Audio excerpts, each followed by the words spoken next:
In The Lord of the Rings, mortality and death are considered a gift, given to the race of men by j.r.r. himself. Though the elves are immortal and eternal, it is the mortality of men that is Ilúvatar's prime gift. In this video, we'll explore the reasons behind this seemingly paradoxical situation and answer precisely why death in Middle-earth is a gift. To truly understand mortality, however, we must first examine its opposite, immortality, and specifically the immortality of the elves. When the elves were created, their souls and bodies were bound to Arda, the world itself, and its fate. With the millennia given to them, as well as their higher understanding of nature granted to them through their immortality, they were able to create true beauty and accomplish great things, but come what may, they were destined to share in the fate and sorrows of the world. They would always and forever exist within the music of the j.r.r. They would witness the terrors that would rise and fall in Middle-earth and suffer greatly to fight them.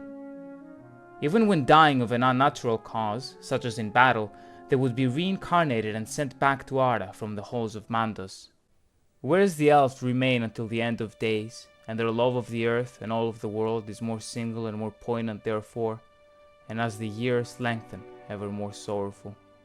Many elves grew sorrowful, and began to envy the race of men, Ilúvatar's youngest children, as they had something that the elves did not: freedom. What freedom, you might ask? For starters, the freedom to leave the world. When men died, their souls were sent to the halls of Mandos, from which they traveled somewhere else entirely. Somewhere not even the Valar, the gods of Middle-earth, knew. Only Eru knows what the final fate of men is, though it is presumed, especially when considering Tolkien's own Catholicism, that the souls of men endure and become part of Eru Ilúvatar himself, who has declared that in the second music of the j.r.r., when the world is to be remade, men too shall participate in the divine choir of creation. Because of their mortality, men are forced to live in the moment. They are fueled by urgency and purpose. They are forced to grow faster and endure comparatively more hardships, especially those of a physical nature. They suffer great sorrow time and again, but as covered in my video on free will, it is the endurance of so much adversity that forces them to grow and become better than ever before, as is Ilúvatar's design. The elves too suffer and take part in this process, but in a different way, through the responsibility of watching over the world until the end of time. But men, gifted though they are by God, do not see the true nature of their fate. Where Ilúvatar offers freedom and perspective, men are corrupted by Melkor and grow fearful of their destiny.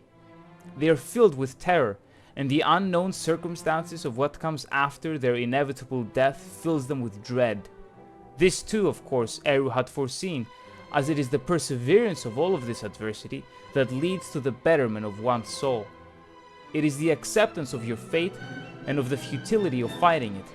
Once one accepts this, they become unstoppable, and their horizons broaden more than ever before.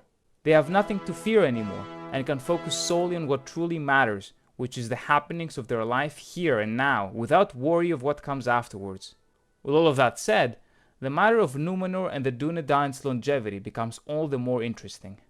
If mortality, you may ask, is such a wonderful gift, why were the Númenóres rewarded with these incredibly long lifespans following their assistance in the war against Morgoth? The Númenóreans in practice became elves in imitation. With longer lifespans, they had the capacity to learn more and accomplish almost infinitely greater things than they ever could have before. They established themselves the most powerful empire in the history of Arda, while still sharing in the fate of men. This means that the adversity they would eventually face in their acceptance or not of death was considerably greater than that of lesser men, making this gift, in fact, a challenge that would test the character and moral strength of the Númenóreans. Through Morgoth's corrupting influence and the marrying of Arda, however, the fear that had gripped men of lesser stock regarding death's inevitability and unknown nature gripped the Númenóres 100-fold. They had so much more to lose, and they became infatuated with death and its prevention, slowly starting to worship the dead and worry more about the splendor of their ancestors' tombs than of the houses of the living. This is what Sauron used to make them turn against the undying lands of Valinor. He fed their terror of death and made promises of life eternal while sowing doubts about Eru's goodness and plan for them. and in doing so brought their destruction at the hands of j.r.r. Ilúvatar himself, who punished the Númenóreans for their folly and lack of faith. Through the gift of longer lifespans, they were given the opportunity to persevere and rise higher, but instead they fell harder than ever thought possible. In the Silmarillion it is said that death is their fate, the gift of Ilúvatar, which as time wears even the powers shall envy.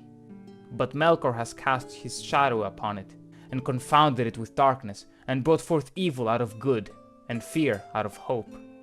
The Númenóreans were granted this gift, so that they could share in the glory of both the elves and the men, but their fear of death was merely heightened as now they had more to lose. It should be mentioned that this process of course was gradual, and the moral decay of Númenor and its distancing from Valar and j.r.r. Ilúvatar took many centuries, and with not all Númenóreans partaking in the blasphemy of Ar-Pharazôn. When Sauron convinced the last king of Númenor to lead the grand fleet to the Undying Lands against the explicit orders of the Valar in the search of immortality, the still faithful to the Valar Númenóreans and friends to the elves escaped the onslaught and established great realms for themselves in Middle-earth, the kingdoms of Gondor and Arnor.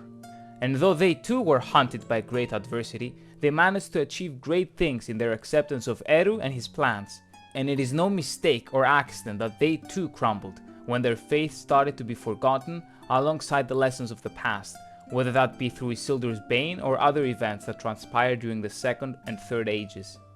All in all, death in The Lord of the Rings is simply a transition, a passage to something new. It is simply the continuation of the soul's journey, a tool that is used to mold the soul into something even greater. The acceptance of this can bring much wisdom to an individual, and it is the ultimate test of one's character, as seen time and time again through the most renowned heroes of Tolkien's legendarium, from Aragorn and Theoden to Boromir and Faramir. Lastly, drawing from the real world and Tolkien himself, death's state being a transitory and not a final one can be understood from Tolkien's own Catholic faith. As the mortality of mankind translating to the mortality of the soul and its cessation of existence after the body's death are completely and utterly contradictory to any and all Christian belief. With that said, I hope now you see precisely why immortality was considered a gift and not a curse by Ilúvatar and the immortals of Middle-earth, and why it is so important to Tolkien and the function of Arda itself. Thank you for watching.